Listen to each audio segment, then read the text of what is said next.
Lezi ndaba zehora lesikhombisa sigwethulelazo nabukhoma ekomkhulu le-SABC Auckland Park eGoli nazo ezinohlonze kusihlwa nje. Siyaxhumana ne-department nawo bonke ukuthi sithole ne-report, forensic report ukuthi ngabe yini edalele le ngozi eshaqisa kangaka egcine ithatha imiphefumulo eyishumi. Namhlanje unobhala jikelele we-EFF uMarshall Dlamini ubehambele imindeni yamalungu ayishumi yaleli qembu ashone engozini yebhasi eyenzeke phakathi kwaseFilidi nasoLundi. Eyona ngimvisa kabuhlungu ezindabeni kuthiwa ayanyuka amanani abantu bayafumaneka but still xa ufika ka-forensic isengaba abantu bayi-1 bakanyuka abantu. Usaqhubeka umsebenzi wokuthungathwa kwezidumbu zabantu ababeyisulu zeyikhukhula ebehlasele Eastern Cape njengoba isekhona imindeni ethi isalinde kutholwe ihlobo zayo engabona kuze kube manje. If we have one of us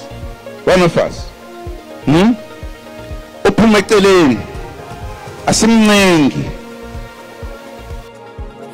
Zonke inkomba ziveza ukuthi kungenzeka ukuthi seliqashukile ifindo lomshado phakathi kaLobe unobhala jikelele weqembu umkhonto wesizwe uFloyd Shivambu kanye naleli qembu njengoba kulindeleke isithangami sakhe uShivambu kusasa.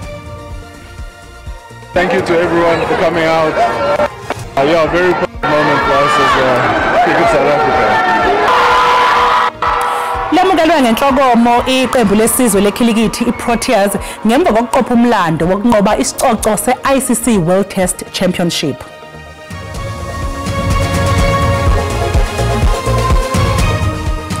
Mbukelisi kubingelele sikwamukele indaba yenza kusihlwa emzethulelwa unoxolo uMamtshali wakwaMwali.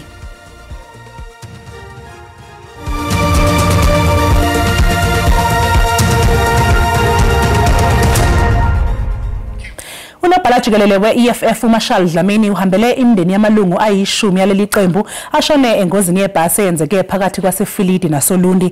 Amalungu we-EFF abebuya embuthanweni wokukhumbula intsha yango-1976 obubanjelwe eThekwini. Imindeni yamalungu e-EFF ashone engozini enyantisa igazi athina manje sashaqekile. Umndeni kaAmahle Mbathano obeyilungu elizinikele le-EFF uthi awukho umkhankaso obumedlula uAmahle. Lo mndeni walentombazane ebineminyaka eyi-17 uthi ube nezifiso zokuba yiphoyisa. Nkosi yabaqala labatana ukuhamba lendlela bahambe babuye kodwa ke kwethusile lokho kwenzekile ngoba akekho bekulindele. So vele kunzima kakhulu. So ekuningi sazobonisana nomndeni uthi senzani kanjani Nkosi ngifika namhlanje. Umshayeli webhasi nosesibhedlela njengamanje naye ulahlekelwe indodana yakhe kuyo lengozi. Ubuholi be-EFF buthi busalinde umbiko malungana nembangela yengozi kanti leli qembu lizibophezele ekusizeni imindeni yezisulu. Siyaxhumana ne-department nawo bonke ukuthi sithole ne-report, forensic report ukuthi ngabe yini edalele le ngozi eshaqisa kangaka egcine ithatha imiphefumulo eyishumi. Ngisho umshayeli webhasi ngoba indodana yakhe nalo beyiyile kwirally. Yena umshayeli webhasi ulahlekelwe indodana yakhe kuyona le ngozi. So naye siyodlula naye ekhaya ukuze sikwazi ukuthi sizoxoxisana nabo sihambisa amazwi enduduzo kodwa nje sizowakho khona la ngoba lesimo esinzima kakhulu ukuthina njengenhlangano ye-EFF. uDlamini uthi amalungiselelo omngcwabo awakaphuthulwa.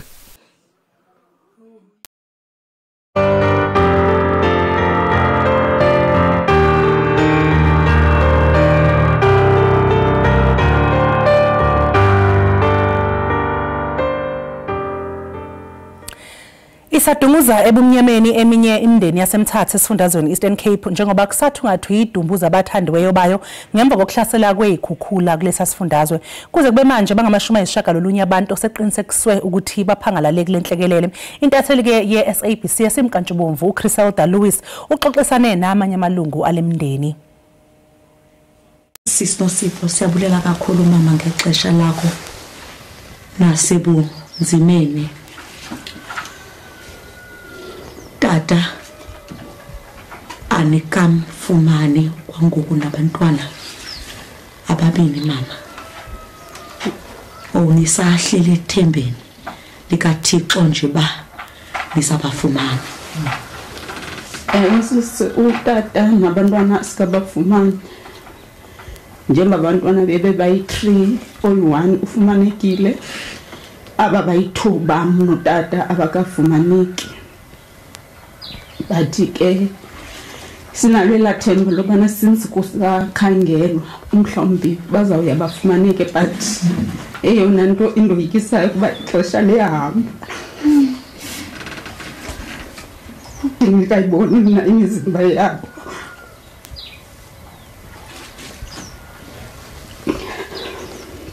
Hayi nophulile lento neyifamily Nkosi yami. Ubuhlungu bunyane.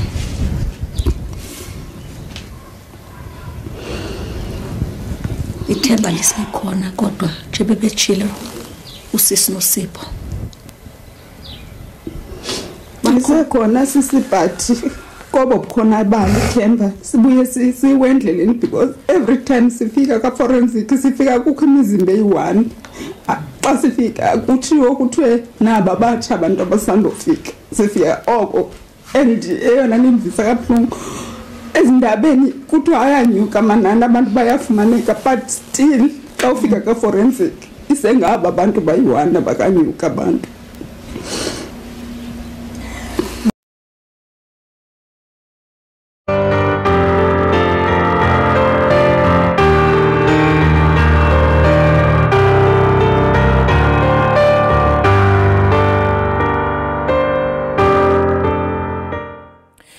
Obengunobhala jikelele we-MK Party uFloyd Shivambu osesisiwe esikhundleni kubukeka sengathi seyibaliwe izinsuku zakhe eqenjini. Kuleli sonto umholi wenhlangano uJacob Zuma utshele abalandeli embuthanweni obuse Clermont ukuthi salokho umkhonto wesizwe party usunguliwe usuxoshe ababengonobhala beqembu abayisikhombisa. Ekseni ke namhlanje uFloyd Shivambu udalule einkundleni zokuxhumana ukuthi uzobamba isithangami nabe indaba eMidrand emini kusasa. uFloyd Shivambu ethathe isinyathelo sokushiya iqembu iEFF abe nesandla ekusungulweni kwayo. Maphakathi nenyanga uNcwaba ngonyaka wedlule uShivambu wathumela incwadi yokwesula njengelungu leEFF.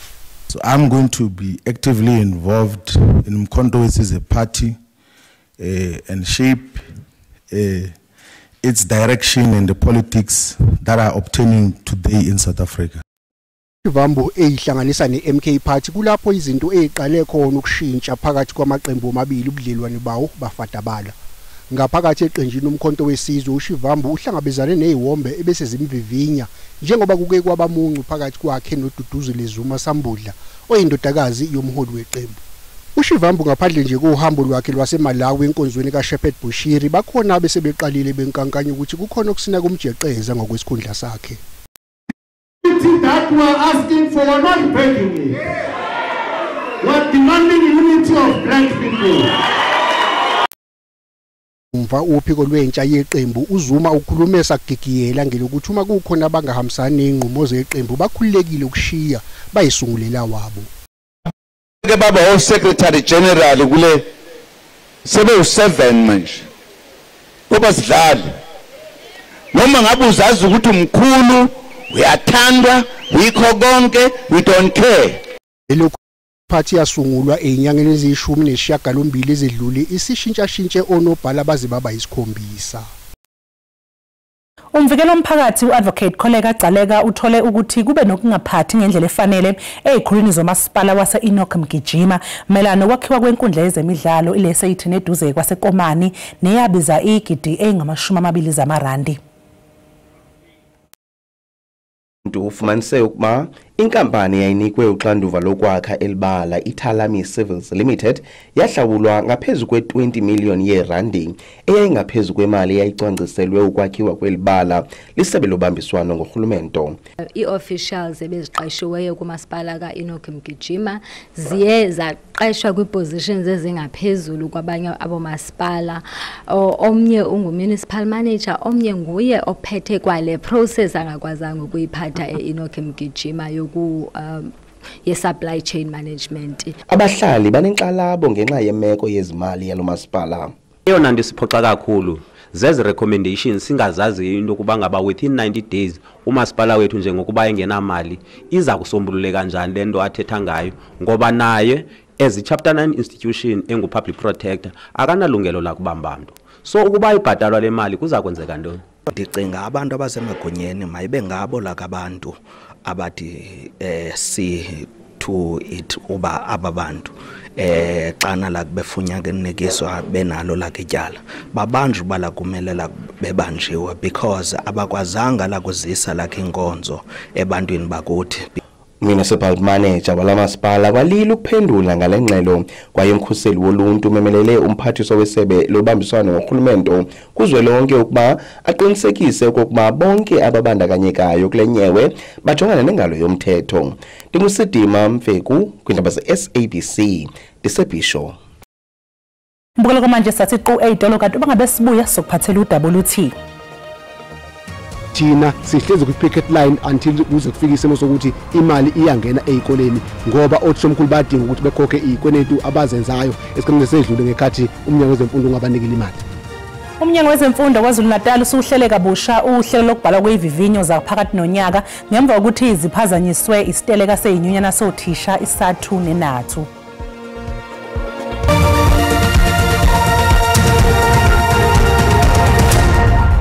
Sikubingelele sikwamukele uma ngabe usanda kungena odabeni phambili besibike ukuthi namhlanje unobhala jikelele we-EFF uMarshall Dlamini ubehambele imindeni yamalunga ayishumi aleli qembu ashone engozini yebhasi eyenzeke phakathi kwaseFilidi naSolundi.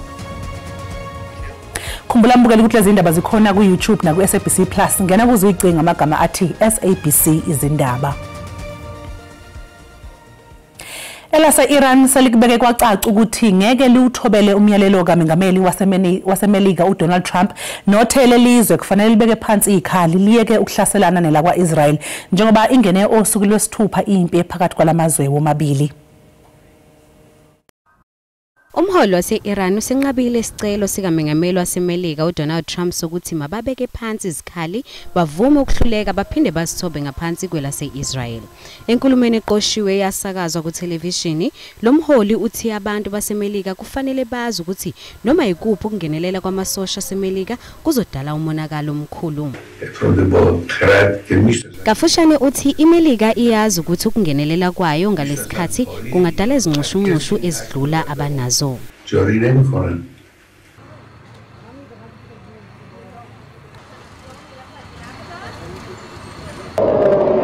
Kusenjalo iIran igadle kwelaka Israel ngezikhali ezicekele phansi izakhiwo eziningi ngolesibili kanti ngalo lolo suku amasosha kaIsrael athi abulale isikhulu samasosha eIran uAli Shadmani kanye nesikhulu esiphezulu sezimpi yeIslamic Republic ngesikhathi sempi esigamekweni sobusuku obubodwa.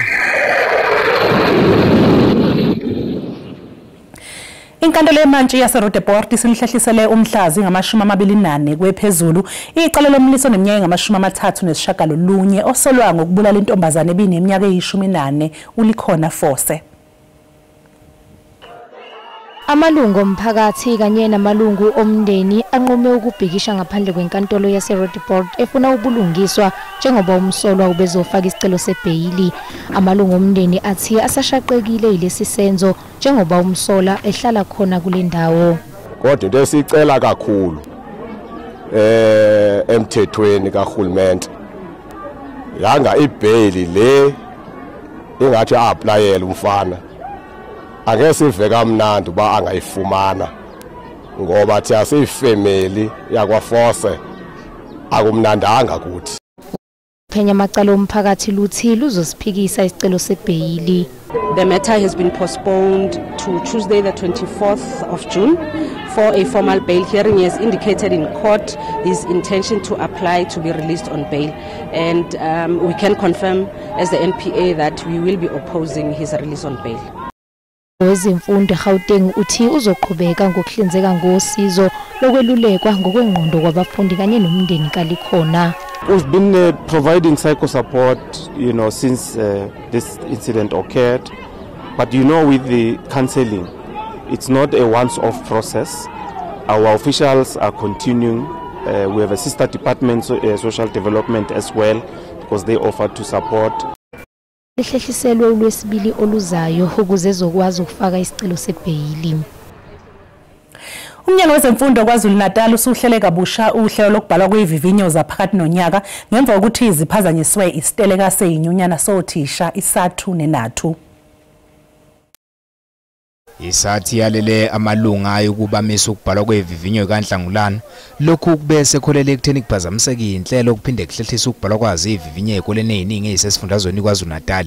Izikole eziningi bezentula insizwa okubalwa kuza amaphepha okubhala kulandela ukuyibophezela kahulumeni ekutheni uzoyikhipha imali kubese kuba nezivumelwano phakathi komnyango wezemfundo kanye nesathu sokuba kuqhutshekwe namhlanje nokubhalwa kwazi ivivinyo. Uhlelo besingene kulona lokubizwa ngokuthi ukusebenza kangangoba ukhokhelwa kusuthi ibizwa ngework to rule ngesigama lesilungu. Suspendile sisayimisile kwesikhashana sinikeza umnyango ithuba lokuthi sikubone ukhokha lezimali ethenjiswe undunankulu wathi uzobanikeza imali nganga 900 million athi uzobanikeza kwi-province. Sithi-ke sifuna ukubanika ithuba ukuthi bayikhokhe basithembisele le mali izobe seyikhiqiwe ngomhla ka4 kuJuly kuyo lephezulu kunyanga lesoyiqala. Inathi ithi izoqhubeka nokubhekishana nokuqinisekisa ukuthi uhulumeni wenza okufanele mayelana nokuhlinzekwa kwezikole ngemali. Thina sihlezi ku picket line until kuze kufike isimo sokuthi imali iyangena ezikoleni ngoba othishomkhulu badinga ukuthi bekhokhe izikwenetu abazenzayo esikhathini esedlule ngekhathi umnyango wezemfundo ungabanikela imali. Kusenjalo umnyango wezemfundo esifundazweni usukhiphe uhlu lomniningwane emayelana nenzuko okuzobhalwa ngazi ivivinyo okubhalwa kuzo nezika matric. Ukubhalwa kwazi ivivinyo kuqale namhlanje kanti kuyoze kuphothulwe ekupheleni kwephezulu. Iphathimandla zedolobha iKapa kanye nomnyango wezasekhaya nowezemisebenzi kahulumeni zifake isicelo sokuthi inkantolo ephakeme ikhiphe abantu bokufika bahlale ematendeni aseKensington naseBellville. Iqela labantu abaqikelelwa kwikhulu nama-60 lifihle inhloko apha eYoungfield isiza esiphansi kwesandla sesebe lezemisebenzi yoluntu. Bangama-200 kubo bazenze kumhlaba ophansi kolawulo kamasipala wesixeko saseKapa iPain City isiza esiseBellville. We need to use this land for things that benefit the Cape Town community. This is just one of the parcels, many parcels of land that the Department of Public Works owns in our city that we would really love to take so we can have more affordable housing. Isebe lezemiba yasekhaya lithi lithe gqolo ukuncedisa oluntu ngokuhlawulela indleko zoluphahla lwetente kwaneminye imiba kwesisiza. So over the years the Department of Home Affairs working with international agencies have provided aid but also numerous opportunities for people to be repatriated to their home countries. We have joined this court action to ensure that people living here are removed from the site, that we take back ownership of the site. Abasemagunyeni bathi esisicelo senkundla abasihlanganyeleyo siqale kubeni sibuyisele eziziza kwisimo apho uluntu linokuthi libuye lizisebenzise ngendlela eyiyo. Abasemagunyeni bakwathi umbuso ufudula unikeza inxaso koluntu ixesha elide ngelokunceda abemi bangaphandle. Ndingumlamli Maneli wendaba ze-SABC eKapa.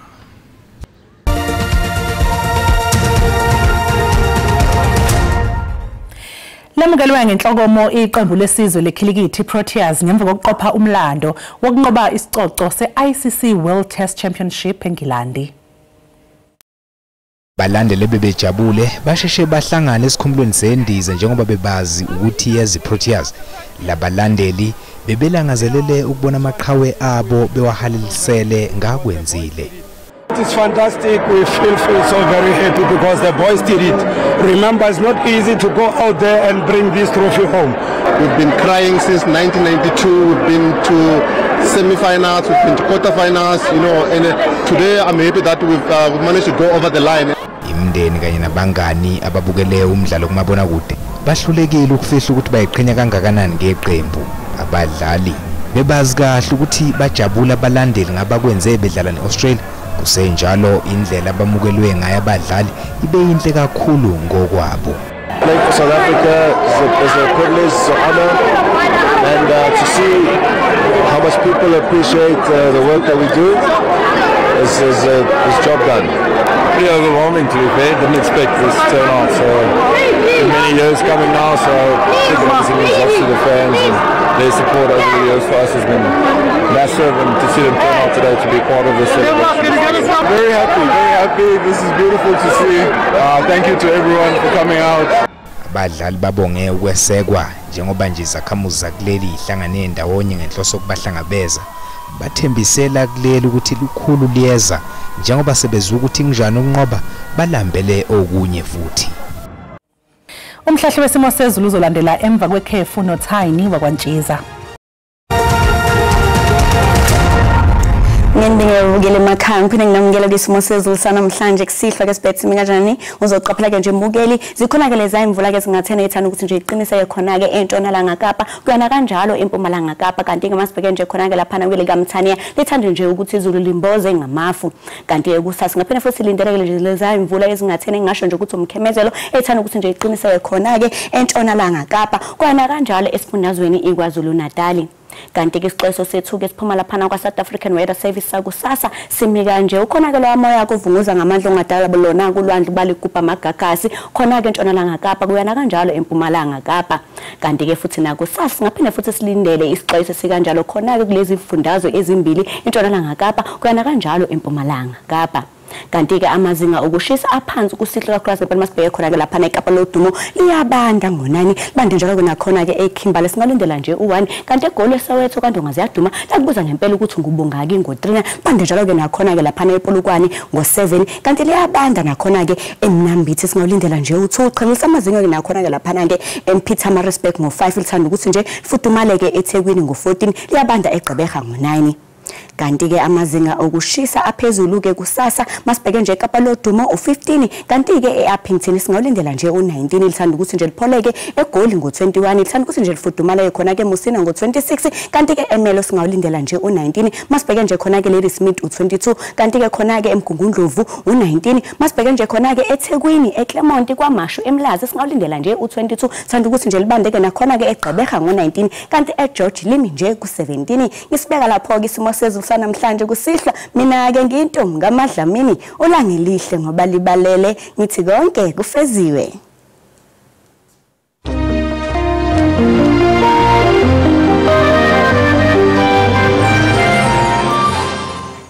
Mbukeli namhlanje ke sikushiya nemfanekiso yompetha beWorld Test Championship iProteas nabatheleke ke kuleli namhlanje usale kahle.